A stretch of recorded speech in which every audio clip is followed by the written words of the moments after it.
साँझे के उगलाया जरियाए बाबा सुकावा उगला बिनो सा घर में से पलाया मनाले घासिल बैठले दुल्हा दामाद घर में के पलाया मनाले घासिल बैठले दुल्हा दामाद तोहरा ही पापा जी के हंसरा जगोड़ावा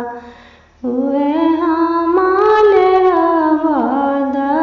है तोहरा ही चाचा जी के सोने के कटोरिया हुए हमारे अवध है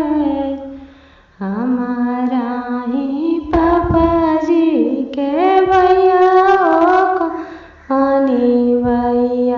हुए भैया के ले शिकार हमारा ही चाचा जी के लडीला कहानी भैया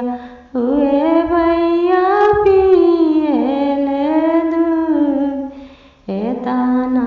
बचना जब सुने ले दुल्हा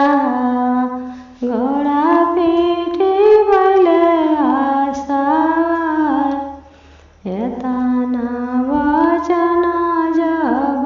सुने ले दुल्हा घोड़ा